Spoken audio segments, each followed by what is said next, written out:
So thank you for coming to our first ever and first annual Zombie Health Symposium. Thank you all for your time, energy, and commitment to surviving the zombie apocalypse. We're really excited to have this opportunity to both share kind of the science and the techniques and the care that we provide, but in a funny, humorous way. And we've got some awesome faculty here today with awesome senses of humor that are going to make sure that we're laughing quite a bit. I just want to do a shout out for our media team and media services who are doing all the recording, and so that we can record this for posterity and also send it out to the other campuses for those who couldn't join us today. I think just reframing this idea about science techniques, art, relevant clinical best practices, and training that we here at Samuel Merritt University delivers in this zombie metaphor allows us to reach new audiences. And it allows us to spark dialogue in our communities about what it means, what health means, wellness, care, compassion, disparities, equity and equality, inclusiveness and justice. So we at Samuel Merritt take these conversations and our work very seriously, even when we're using humor as a vehicle for learning, as we're doing today. I do want to make a special note, though, about humor and the responsibilities of using it, especially at this time of year. Many people use Halloween as permission to engage in racist, sexist, classist, homophobic, ableist, Islamophobic, anti-Semitic behaviors, and the list goes on. This is reprehensible. We look to role model always our principles of community, what it means to be to serving people and making a difference in their experience of living and care, and about dignity and value and respect and justice. And we look to role model this at all times, especially when we're having fun. So we have designed today's symposium with our principles in mind. So with that said, I just want to welcome you. We've got some amazing faculty, and it's going to be a lot of fun today. I'm truly excited. I love seeing you all here. I'm sure you were here because of the food, but also because the zombie apocalypse is coming and we need to be prepared. So without further ado, we want to start right off with Dr. Sharon Gorman. Sharon.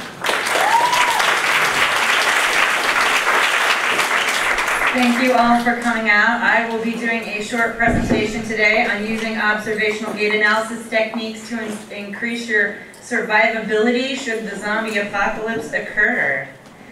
Those of you who studied biomechanics, principles of gait, or physical therapy, and some occupational therapy students are probably really familiar with this picture. I am not going to drill down this deep with zombies because, let's be real, we don't have time to do a formal Rancho Los Amigos gait analysis on all of these individuals if we're trying to get away from them. It could be a fun hobby. I'm not saying I wouldn't do it if they were far away, but I'm not really going to stick with that because if we're talking about survivability, we need to give tools to you guys that can work in the immediate now. So we're going to start with some things about your risk and how you can look at your risk and look at this zombie and figure out what you might do to decrease your risk of being caught by that zombie. We're going to start with questions about how mobile is the zombie, if they're mobile, are they fast, are they slow, are they somewhere in the middle, and then what can science tell us about how fast you need to be to get away from a zombie. So probably the easiest categorization of zombies are the non-ambulatory zombies. These are pretty easy to avoid. Your risk is very low. Even people who have just emerged from comas can get on bicycles and evade them quite easily. They don't pose much of a threat as long as you give them a wide berth. So that's probably your easiest category. You can just be like, hey, do they even get around or are they crawling? The next category is fast zombies. These zombies are pretty scary. Their posture is a lot of running without arm swing, interestingly enough, even though you would think that would increase their speed. They don't seem to use arm swing to do that. They are very hypersensitive to sound, it seems like, so being quiet is a very big skill. And they're always running. They don't stop running. They just keep running. Why are they dangerous? Because they're running. Okay, so your best kind of evasive techniques involve first being really quiet. If you don't draw their attention, they won't run at you. You know, number one, let's just be simple. If unfortunately they do clue into you because you make noise, you are not left with many options, as this clip from the lovely documentary World War Z shows us. You're pretty much left with desperate measures. Crashing a plane, driving away in a truck, things like that. If that's not available to you, I wish you the best of luck. My biggest thing about fast zombies is sight them from far away, keep them far away, and be quiet. That's probably your best way to get away from them, short of blowing a hole in the side of the airplane that you're trapped with fast zombies on. So for slower zombies, you guys can stand up. We're all going to practice being a slow zombie right now. Seriously, stand up. We're going to follow along. Look at the face. Vacant, with a hint of sadness. Drunk is not in bed. Okay, listen carefully. Please. Come on, guys.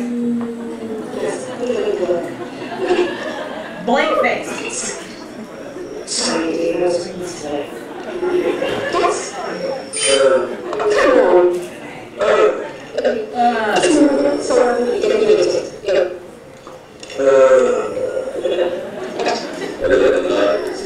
Please don't be this guy. Just do it.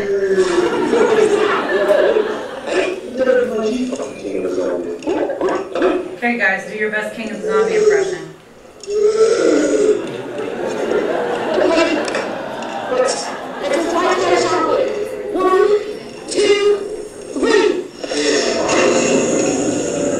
Nice job. Okay, you can all be seated. So with slow zombies, you can try and fit in. That is one tactic. It has been semi-successful for some people.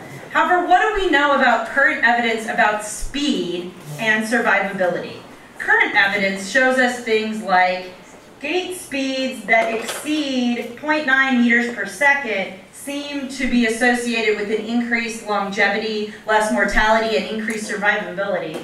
Additionally, the survivability is associated mostly with gait speed, age, and sex. Men are a little bit faster, younger people are faster, and then the faster your gait speed is. However, even if you're older, you can have a perfectly adequate gait speed, okay? And if you really look at when you pull all this evidence from this lovely study that came out in 2011, it looks like gait speeds of over 0.8 meters per second seem to have the best association with survivability.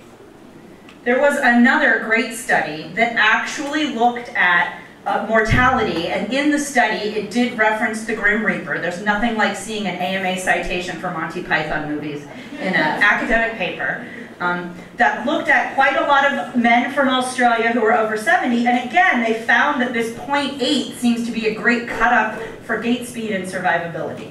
And if you were slower than that, you were much more likely to die. And this great quote came out of that paper: no men walking speeds of 1.36 meters per second or greater had any contact with death. I think that's an important lesson that we can take from today's literature and apply to the zombie apocalypse.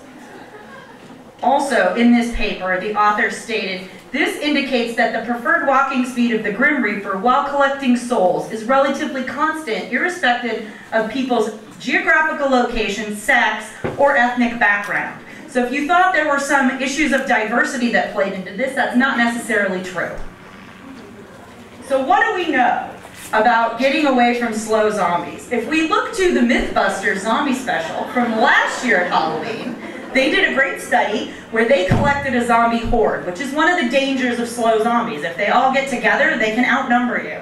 They looked at a horde of 150 zombies to one individual female, and they had the female going at 10 miles per hour, which correlates with a 4.47 meter per second speed, and she was able to successfully get away from that horde of zombies going at that speed. And note, the gait speed of the zombies was right around that 0.8 cutoff that had to do with death, conveniently. So, what can we learn from all of this evidence taken together? Use your observation skills that you've honed as healthcare providers, because those are key. You need to determine what is the threat of that zombie and figure out quickly what your best evasive maneuver might be. If it's a fast zombie, I suggest being quiet and running very, very fast and very, very far away. If it's a non-ambulatory zombie, just give it a wide berth. And if it's a slow zombie, you want to look for a gait speed of yourself between 1.63 meters per second to 4.47 meters per second, and that should successfully get you away from zombies.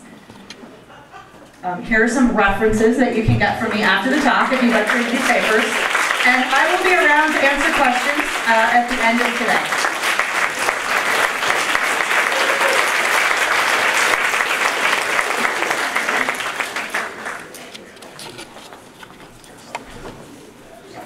Thank you, Sharon. Can we all just try to practice our zombie again? Can we? Let's come on, let's stand up. Come on, listen. Come on, Michael Tim, I see you.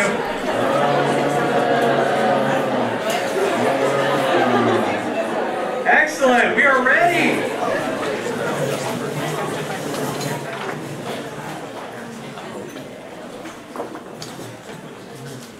All right. So,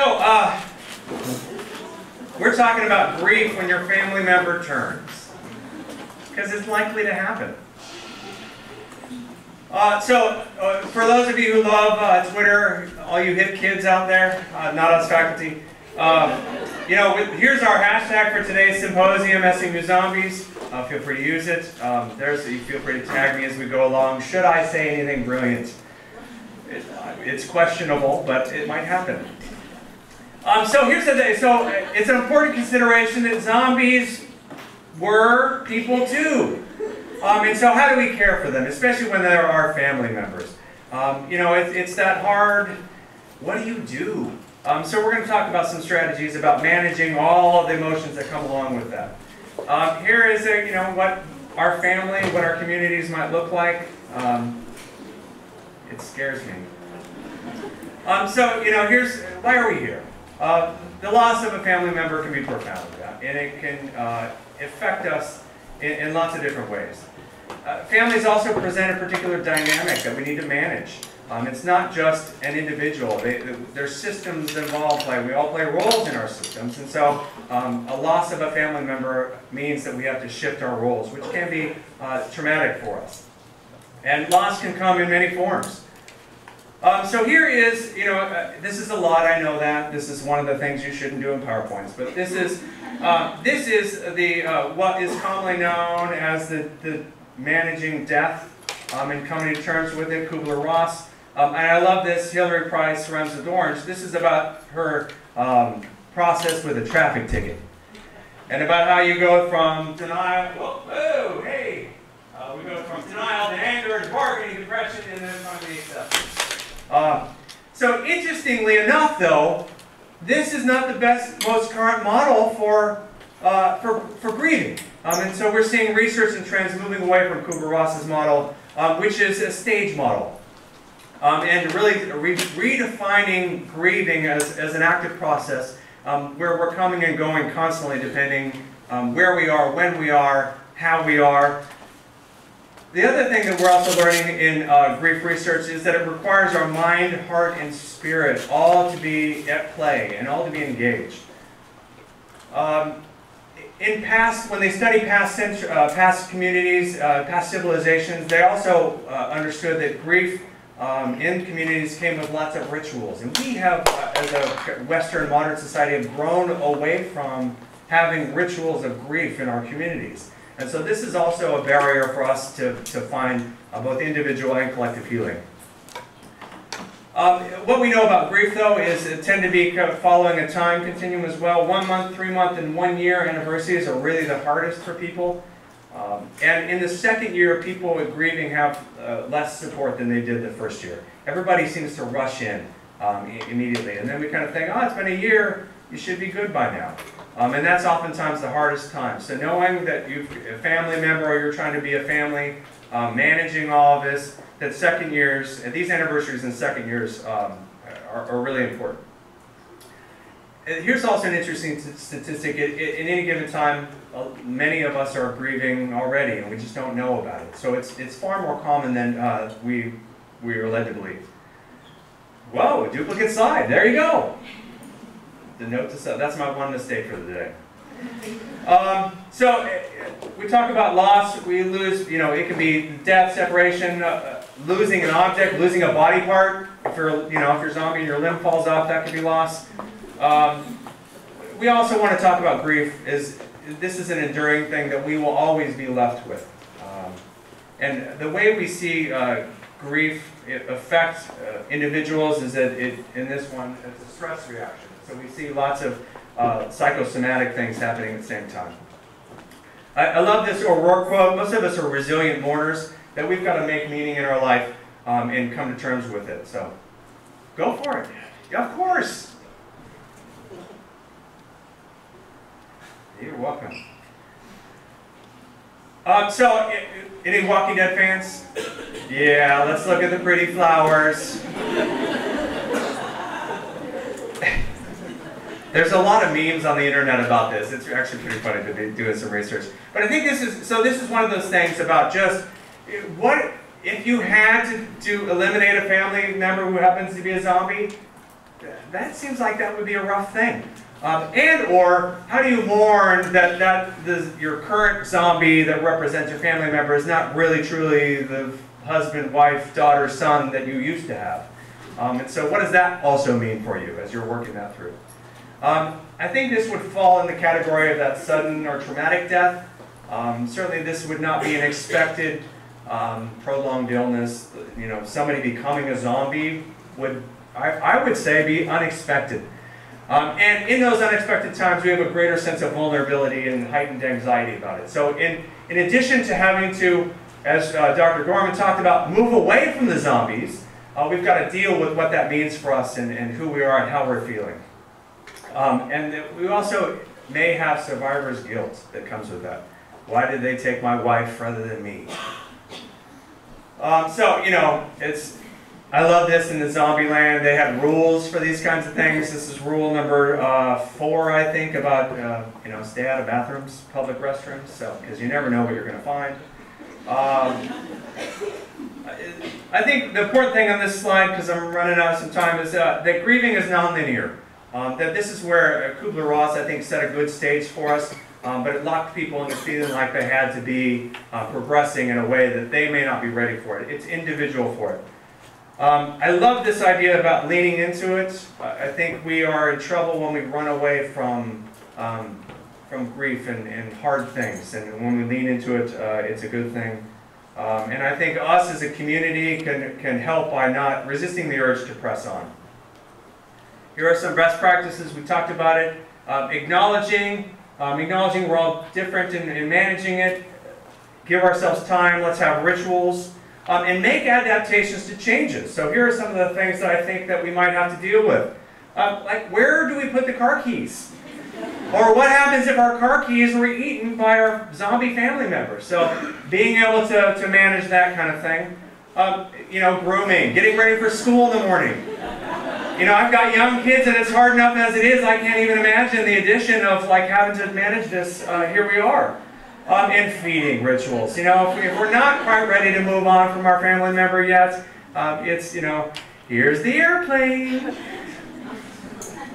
And again, as we talked about adaptation, if we're out and about, we want to make sure that we're walking with. And so how do we make sure that we are being able to participate and not leaving somebody out? We always want to know what to say. Again, zombies don't really have much speech going on. But if you're grieving with that, it's about, being genuine and authentic and what that means. And be willing to sit in silence.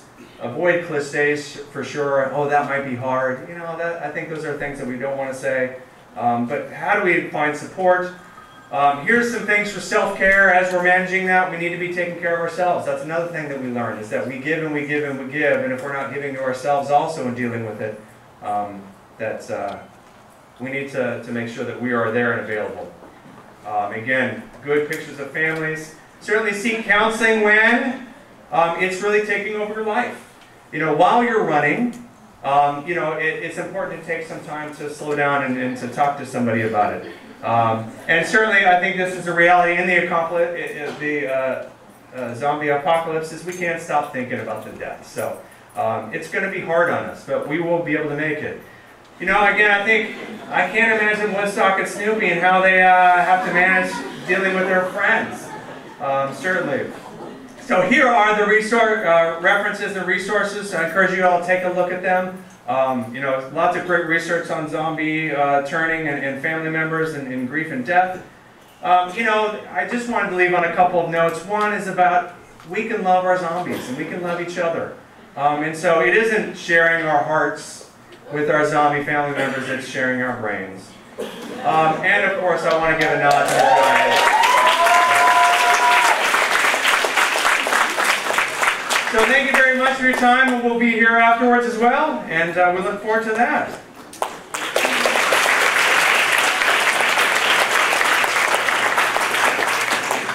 And I see that Barb Pooter is next, talking about the zombie brain and proper neuro-neutralization techniques.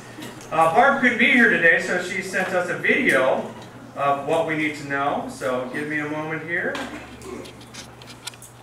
and we'll get started.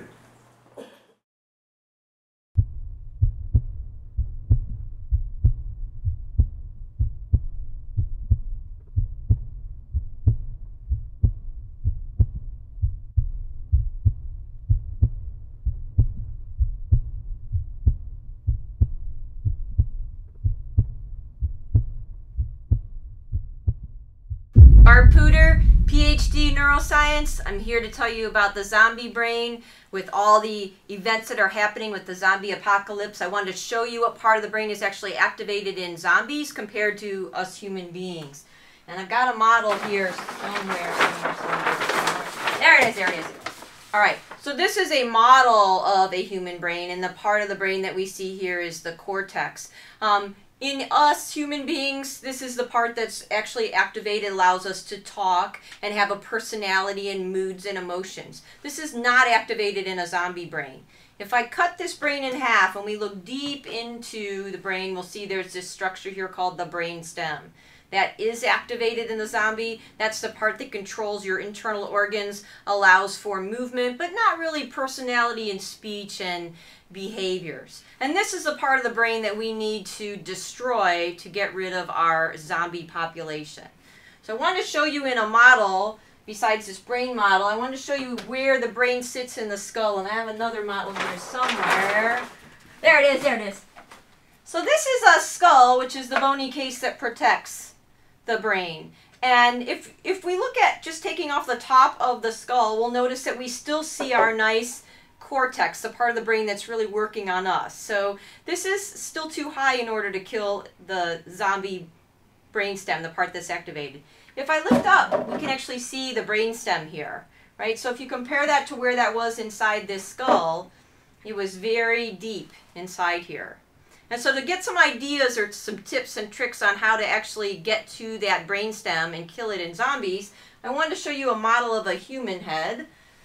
So I have that here somewhere as well. Not this one, not that. Ah, there it is. Ah, okay.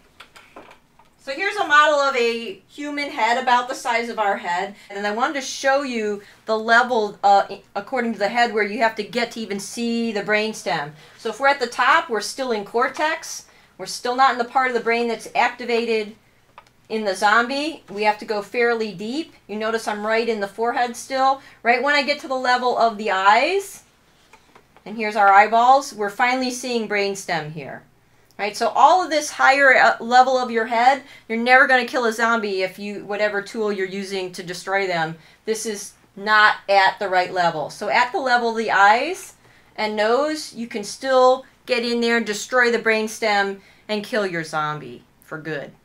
So how do you kill a zombie? Not all of us have guns and swords, but we all have tools in our house. The common screwdriver, like this short one, would not be as effective as this longer screwdriver. And let me demonstrate on the model of the human head we have here right now. So if I did use the small screwdriver and go through the eye, I'm probably not going to be deep enough to get into that brainstem area to deactivate the zombie. But if I have a longer screwdriver, go through the eye, I'm definitely going to be able to get in there, penetrate, kill that brainstem. Also, if you did have to go from a top view, you can see that this screwdriver would get down into a deep enough level to deactivate that brainstem. Other good tools, a hammer. Hammer would work well. You still have to smash from the top, And if you do, you make sure you come all the way down at least to nose level to get to that brainstem. Okay? My favorite tool, if I have here somewhere, I've been using this a lot to get back and forth to the university to my home, is a nice crowbar. Right? Either end, you can go in and take a nice slice, go right through the head, through the eyes, get to the brainstem, and destroy the brainstem to eliminate that zombie. Right? This is my advice to you. Good luck out there. Let's kill those zombies.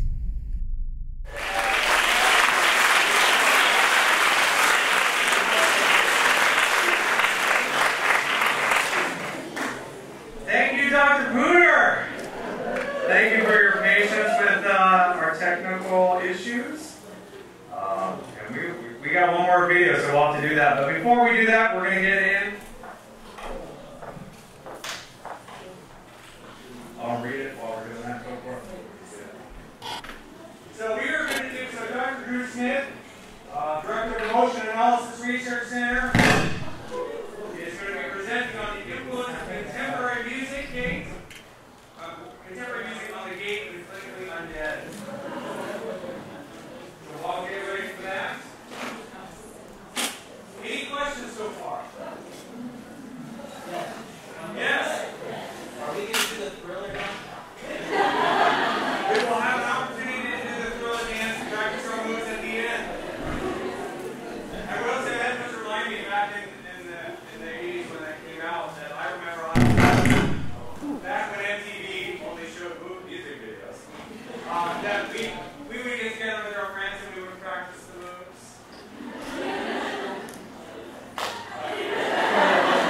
But yes, we will practice. There you go, yeah.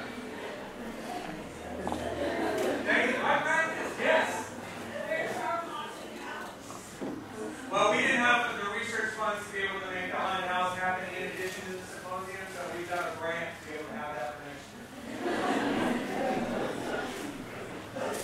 Anything else?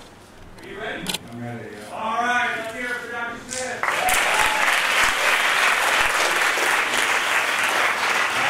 It was my goal in life to be at the symposium and be the first presenter to screw up their video, but I guess I'll have to be second. For some reason, my video won't play at all, but I do have a backup plan. So let's get the presentation up. Mine's a little bit different. It's actually a case study, which I think you'll find to be very fascinating. I'm not sure if you were aware, we've already had at least one zombie patient come through the mark. It was we're not really up and running as a proper clinic yet, but we certainly welcome our alumni if they have interesting cases to come back. And this was a case that did come through. This is the point. It's a case study, and taking forever to come up, of course. 19-year-old female. She was 166 centimeters tall, about 52 kilograms weight. She was a former dancer. She was referred to the mark by one of our alumni physical therapists in the community who had observed some slight abnormalities in her gait. And so we brought her into the lab, and this is where I have to go out and go to the video. Here. I just want to show you, this, by the way, is not her because of confidentiality reasons. I have to represent her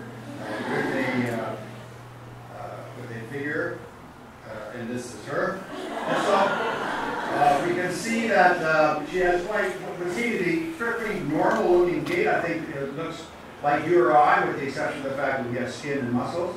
But nevertheless, we didn't observe anything at first that would have triggered our concern. So it's just I won't bore you with a lot of data, but if you know anything about walking, we know that it's a very stereotypical activity. So we'd expect that our patient would probably look something like most people. These figures show one stride of gait from heel contact to heel contact that shows degrees here for this is the right leg and the left leg in the sagittal plane. And we have in the background here this gray area, the greenish area, is actually a population norm. So this is what we're going to compare our patient to. And for the most part, we're seeing a lot of comparisons that look good, that sort of matches our observations. But there's a little concern here. There's not a lot of knee flexion going on here, so we think that perhaps it's happening on both sides, but we think perhaps that there's an issue there. And as well, at the ankle, we're seeing some delays in some of the changes from dorsiflexion and plantarflexion. So it piqued our interest, and we wanted to call this patient.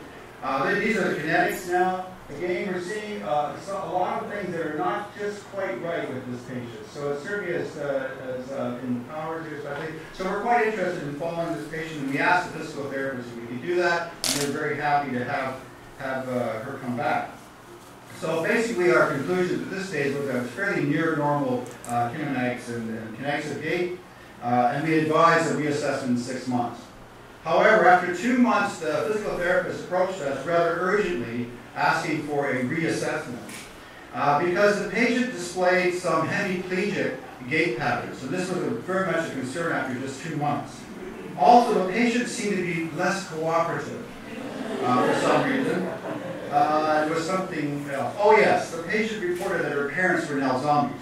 So we thought immediately this was a bit of a red flag. So of course we made time in the lab in the mark for her to come back. Okay, so here she is.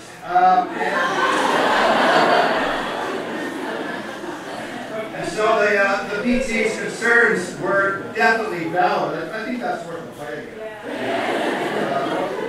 So the PT's concerns were certainly valid. She was really on the money when she noticed a slight change from just 2 months before. And you got to thank the curriculum here for that, to be honest. I mean, you guys are sharp. There's no question about it. Okay, so let's go back to, this is what, that was the show, that's what I want. Okay, so away we go, that didn't work. Definitely the patients did display partial paralysis on the left side. There was weakness in the hip flexors and extensors. We saw that she was walking with a locked knee and with almost no weight bearing on the leg, and there was a significant loss of power, especially from the ankle muscle. So the PT decided that she would work with the patient, given our evidence and given our advice, and if necessary, of course, there would be a referral to an orthopedic surgeon if there was no improvement. Subsequently, the patient did return because the PT reported that now there was some upper limb involvement, which occurred just shortly after visit number 2. And the patient's behavior became unusual, quote, in that she was unable to communicate any further verbally with the PT, had difficulty following simple instructions, and the PT reported feeling a little uncomfortable. So, based on that, we felt further analysis was warranted. And this is not going to play, so we'll go here to video 3. And sure enough, we do have some upper limb involvement. Surprisingly enough, the limbs appear to be horizontally flexed and in the sort of locked position. I think that's where we see again. Here she goes. So this was a bit of a concern. I've been studying gait for 30 years, and I don't usually see that kind of arm movement. So I certainly not a concern. So back to the video. Right. So Dr. PT reported that coincidentally during some of the sessions there would be music on in the clinic, and found that the music seemed to have a modulating effect on the patient. And there's some evidence for that in the literature. Schauer and Moritz in 2003 reported that musical motor feedback provide improved gait in stroke patients with hemiplegia. We certainly have some evidence of hemiplegia here. Trombetti et al. In 2010 used music for gait balance training and reduced the risk of falls among the elderly. And Pachetti et al. In 2000 used active music therapy for Parkinson's disease patients for both motor and emotional rehabilitation. And I think the latter is probably coming into play here. I think we've got some emotional issues as well. And so I just wanted to just show this. We were in the lab and we just put on some music for this person.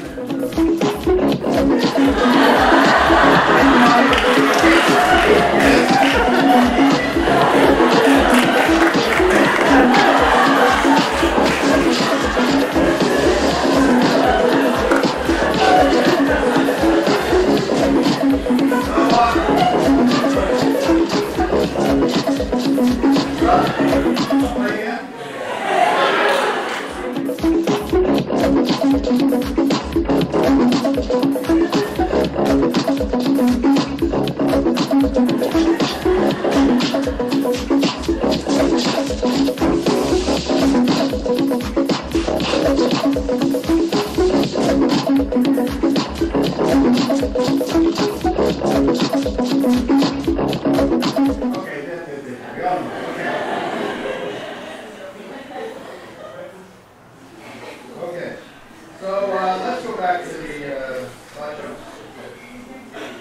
Conclusions. Music did improve the motor function of the patient, and so it matches some of the literature that we've seen. The PT certainly felt far more comfortable working with the patient when music was playing, and further follow-ups were planned. However, the patient took a bit of a turn for the worse, and we just happened to capture this on video.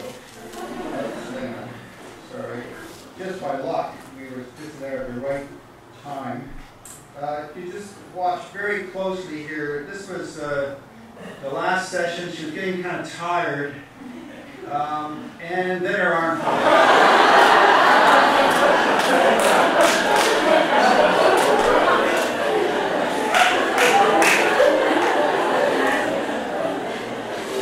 in case you missed that. I want you to pay bigger attention to her right forearm. Now that has never happened before in the MARC or any lab where I've worked. That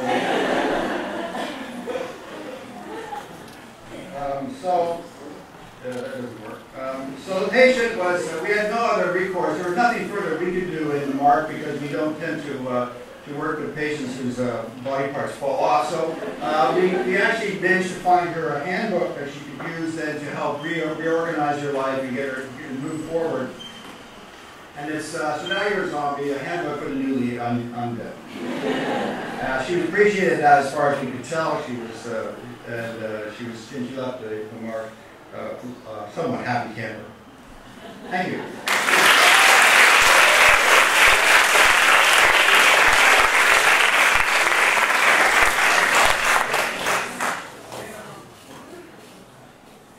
Outstanding.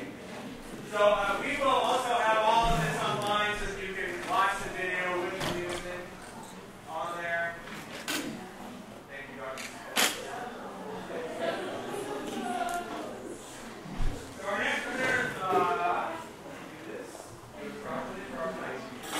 So our next presenter is Dr. Michael DeRosa, who is going to talk to us about the Zoom, Zombie Operations and Orientation module that they're doing in the reconverted Sim Center.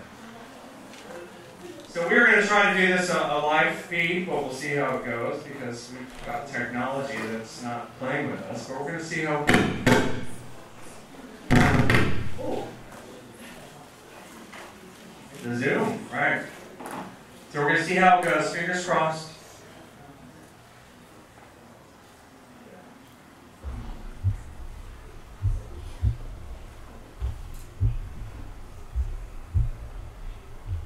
All right, Mike, are you there? Yeah, Craig, I'm here. This is Dr. DeRosa. How you doing today? That's awesome. I'm sorry I couldn't be there with you guys, but I wanted to participate in any way I could. I'm down here at Zoom. Zoom stands for our Zombie Operations and Orientation module. This is where we're taking the work of Dr. Pooter that you've heard about already and trying to put it into actual practice and study zombies and neutralization techniques. Yeah, so Zoom is a state-of-the-art facility, and it's got all of the nuts and bolts and all of the bells and whistles of a state-of-the-art research facility, including safety procedures, because we don't want this thing to end up blowing it up in our face.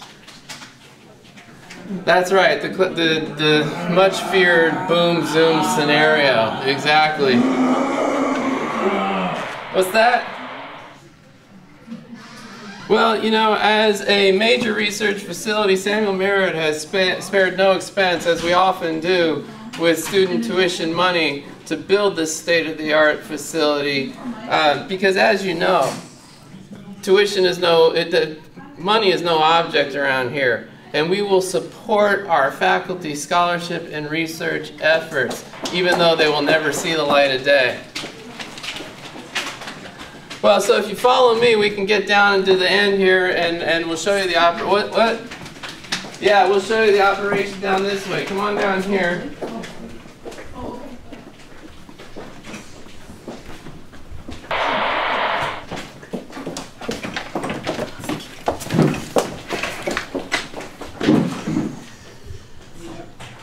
So this right here is one of our cultivation modules. This is where we developed our zombie model. And as you heard from Dr. Puder, zombies are really a decorticate animal. They have no higher cognitive functioning. They're really operating on that lower brainstem, kind of base of the brain, instinctual, reflexive sort of activity. And so what we finally decided after lots and lots of research with vegetables and other animals is that really our best model was right here. So our model is actually PA students during finals week. So if you come in here, you can see one of the cultivation models where we're grooming zombie models.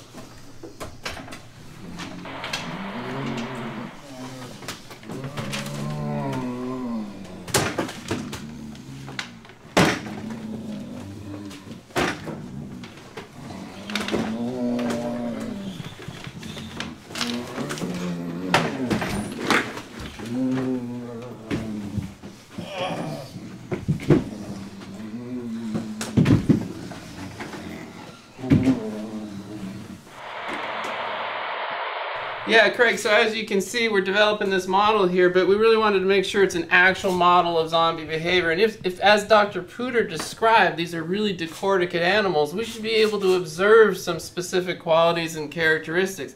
Like, for example, if you take the cortex out, we should see that the peripheral reflexes are actually enhanced. So in these exam rooms here, we're actually studying these sort of characteristics of our zombie model. So if we look in here, for example, we've got some research going on to see if these zombies are actually hyper-reflexive. And I think you can see we're getting some pretty good results here. So we're feeling pretty confident that our model is actually a pretty strong model of zombie behavior. Now, without a cortex, they're not able to process sensory information. So again, we're doing some research in this exam room where we're really looking at the absence of cortical functioning and providing certain stimuli to see how the zombie might react.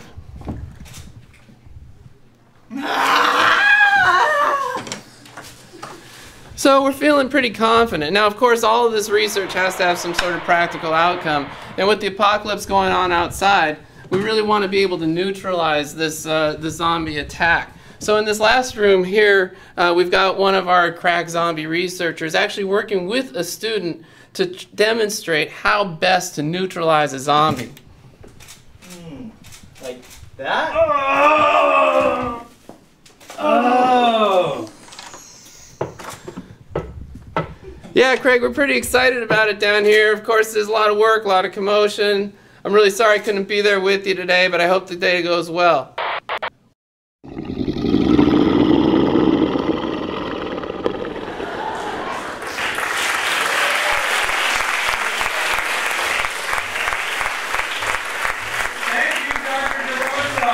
So I know we're running close to the end, but we've got our final, our creme de la creme.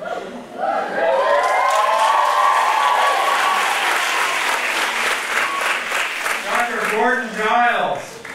This is what you need to wait for. We can certainly pass out permission slips if you need to be late for class. We can certainly work that out. But this is something you should stay for. Dr. Giles.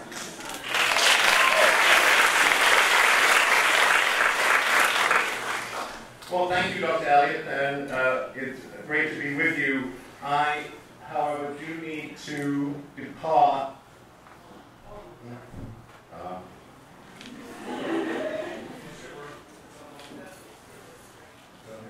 Right, so I do need to depart from my prepared comments in order to remonstrate with people here today on the use of the word zombie. Typically, healthcare professionals do not refer to people by their diagnoses. We don't say the schizophrenic, we don't say the fracture in the end bed, the femoral fracture in the end bed. So I really think that we need to use person-first language, and I would really suggest that, except of course, they're not actually people. So, consistent with the DSM-5, which uses the term undead for vampires, we are using animated dead, which is currently only included in the DSM-5 as a research diagnosis. So learning objectives, important to go through. What we're going to hear today is we're going to talk about occupational therapy assessment principles, intervention, and then safety precautions and contraindications. Next slide, please. So, historically, voodoo was thought to be the cause of animation of the dead. However, now we know it is the result of improper storage of radioactive materials or viruses, usually as a result of government malevolence or inaptitude. Next slide, please. And so you can see radioactivity virus. Now, in a very few number of cases, it has been reported to be the result of parasitism. Next slide. Right, so, diagnosis, of course, is a two-step procedure, dead or not dead, animated or not animated. So, central principles to occupational therapists are plant-centeredness, being occupation-based, and being evidence-based. So, I searched the literature, found 31 citations for zombie, with the species thought as human. None of these are randomized control trials. 3 are review articles. And so there's no specific occupational therapy evidence, so we have to rely on single case reports. In terms of rating, probably the best rating system that we have is the Rancho-Spossamigo scale of cognitive functioning. So I think most of the animated dead fall here. Patient very confused, agitated, doesn't know where he is, what's happening, may become aggressive at the slightest provocation. So other defining characteristics is low blood pressure, actually no blood pressure, low body temperature, actually room temperature, hyperphagia, of course. Other symptoms vary by viral strain. And so we have the strains here and the origin of the acronym down here. So occupational therapists pride themselves on client-centeredness. And so we really want to look at the goals of the animated dead. So pretty simple, actually. Eating grains, pretty much the only goal. Next slide, please. So our analysis of occupational performance is usually limited to feeding skills. Feeding is often hampered by food loss due to inadequate lip closure. Here you can see the cause of that. Okay, so as developed populations with significant neurocognitive disorders, feeding skills are influenced by motivational factors. So people with dementia, major neurocognitive disorder, are more likely to be able to eat highly motivating foods like ice cream or ethnically appropriate foods. And so the highest level of feeding ability is shown by the animated dead in eating grains. Thank you. So areas not of particular concern to the animated dead are continence, dressing, personal hygiene, mobility, but see, previous presentations, and domestic skills. So, like many people who have severe cognitive impairments, the animated dead do not follow directions, but they will, however, follow you rapidly. Poor safety awareness is endemic in this population. However, since they're dead, it's unclear what safety actually means. And as a final note, I just want to say that maintaining a therapeutic relationship is really important for us as occupational therapists, but it's difficult with the animated dead. So I want you all to remember that they do love us for what's on the inside. And of course, my references. Thank you very much.